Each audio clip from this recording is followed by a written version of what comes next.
Hello everybody and welcome back to the WildcardsMTG channel. My name is Nick and I'm here with a brand new video series for you. Welcome to Money Magic. In this series, I'll be exploring the world of Magic Finance so that you as a player have some insight into what makes your cardboard so valuable. With the release of Bloomburrow a couple weeks ago came a slew of new cards and a lot of power creep. And while the dust is still settling and cards are slowly finding their homes in the format, a few star performers have already been highlighted and prices have followed. Let's talk about an interesting cycle that came out of Bloomburrow. The talent classes, and more specifically, the rare cycle. This is the first time since Forgotten Realms that we've seen classes come back into Standard, and I think some of us have forgotten how powerful they can be. And while there may be a full cycle of talent classes to look at, today we're going to be focusing on white and green, as these have been the breakout stars of this cycle so far. Let's take a look at Caretaker's talent. This card has seen a meteoric rise in the last week that looks like it's starting to slow down just a bit. And while this card may not have any one particular home, Standard and Commander players alike can rejoice in having yet another payoff for their token decks. Thanks to its versatility, Caretaker's talent is one to keep your eye on as the dust continues to settle around Bloomburrow. While Innkeeper's talent doesn't boast as high of a % increase throughout the week, its price tag is nothing surprising to anyone. Wizards has given players another way to double counters, and the price has followed. With Commander being the most popular format bar none, I expect to see prices around this card continue to rise as it provides so much extra value to your board state compared to the current main state counter doublers in the format. Commanders of this set continue to rise and fall as players find out what works and what doesn't, but another talent card found in Bloomburrow Commander is seeing a big spike right now. Fortune Teller's talent offers the player a reality chip as a class, as long as they've cast a spell during the turn, and cost reduction on spells not cast from hand, granted they get this to level 3. This card has seen a 300% increase so far, although it doesn't stop there. While its price spike looks impressive here, TCG Player shows that over 400 copies were sold just before the weekend. I believe this price is bound to fall a bit from its initial spike due to the inventory, but I wouldn't expect to see it fall back down under $2. This is definitely one to keep your eye on. Speaking of prices that I don't expect to see under $2, Academy Manufactor could go either way. Since it's been reprinted for the last 3 standard set Commander precons, this will either be a regular reprint in decks now like Atali, or it won't catch another reprint for several months. Either way, expect this one to rise as everyone loves tokens. Speaking of prices that could go either way, Saw in Half has seen its first reprint since Unfinity, and surprisingly, you'd think a reprint would be going down in price, but instead Saw in Half is seeing an increase. Now, it's strictly Commander, but there are a lot of new commanders that can utilize this way of creating clones of creatures, essentially. Not sure exactly what's driving this in particular, not one commander, but definitely keep an eye on this one as we continue to progress through Bloomburrow. It may see a bit of a decrease, and we can buy a few.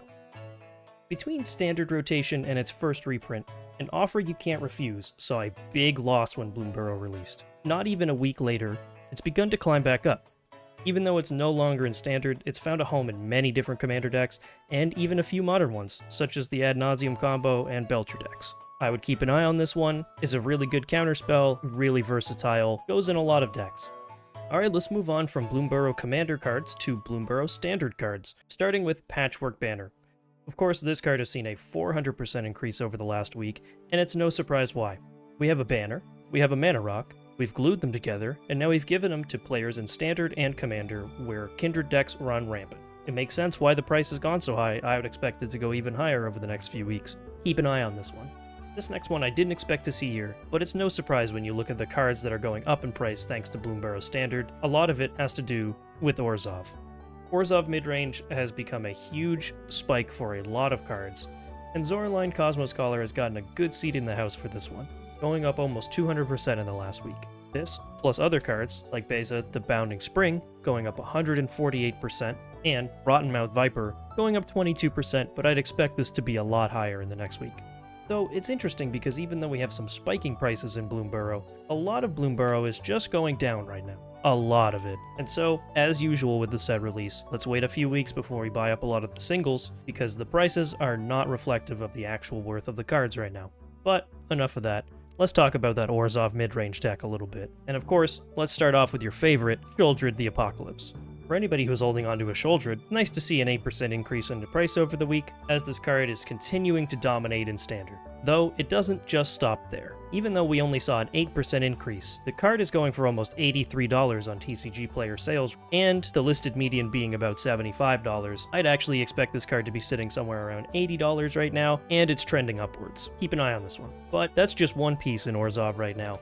Lots of price increases in all sorts of sets across the board, thanks to Orzhov Midrange, but these aren't even the best. Lord Skitter, Sewer King, has seen a 125% increase over the last week, and it's understandable. This card kinda does everything all by itself. It's able to create rats on combat for you, and whenever one of those rats enters, you're gonna exile a card from your opponent's graveyard. It's cyclical, it helps itself. Fantastic card, and Orzhov Midrange loves it. But enough about Orzhov. A unique little piece, Monstrous Rage, is seeing another big increase too. This 100% I'd expect to see going much higher. We're in the season of combat tricks, and Monstrous Rage is one of the best right now. Mono Red and Boros alike are seeing a lot of play with this card. It's going fast, Standard is fast, everybody wants it. Simulacrum Synthesizer seems to be going up as well, up 3% in the last week, thanks to a few strategies in Azorius, Esper, and Mono Blue artifacts. This card was deemed a monster coming out of Big Score, and saw a big spike because of it. It took a bit of a tumble, but it's now starting to see a little more of an increase, and a little more play as well. Expect big things out of Simulacrum Synthesizer. Last but not least for Standard cards of the week, we have Experimental Confectioner coming in with a 130% increase, closing at $12.39 for a market price on Friday. Now, why is Experimental Confectioner's price spiking like this? Well, there are two reasons. One of them has to do with how Wilds of Eldraine actually released their set. You see, when Wilds of Eldraine was announced, they had planned to do a Jumpstart product. Of course, this Jumpstart product would look like Dominaria United, which didn't go over very well with fans. So, Wizards backpedaled a bit, and instead, the 15 unique cards that they were going to release only in set boosters. This definitely affected the price quite significantly, as Experimental Confectioner was no longer available in draft boosters. But what's the other reason for this card's rise? Well, it has to do with Ygritte, Eater of All, another card out of Bloomburrow that is an absolute menace. This card is going to see a lot of play, and here's why. They've printed this absolute machine with Ward, Sacrifice of Food, which 50% of the time your opponents wouldn't be able to do because they're not playing a food strategy, except now your creatures are food. So this actually just says sacrifice a creature. So if they want to target Ygritte, they're going to destroy their whole board. And on top of destroying their whole board, you're going to get counters on Ygritte to make it even stronger. This card is going to see a ton of play in Standard, Pioneer, and Explorer at the very least.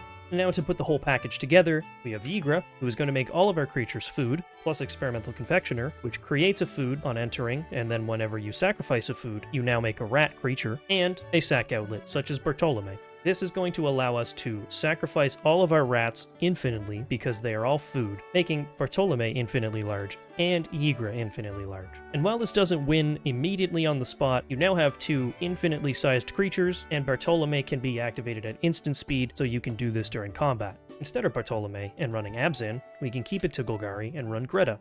And with Greta, it enters and creates a food token, but unfortunately we have to pay mana for this sacrifice ability.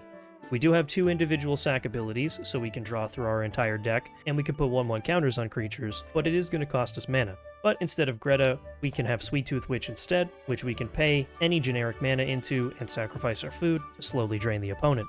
Though this looks similar to one other combo that I'm seeing in Standard right now, which is to pair Ygritte with Camellia, the Seed Miser. Now, Camellia's text may actually look familiar even though she's a brand new card, and here's why. We're given Experimental Confectioner's text in the form of squirrels instead of rats that can't block, and we're given Sweet Tooth Witch's text in the form of pay 2 and forage instead of pay 2 and sacrifice a food. Now this is interesting because we've paired two cards and we've put them onto one card that still fits in the colors with Ygritte. Put all this together, and you have a card that's surprisingly going down in price, and I can't understand why.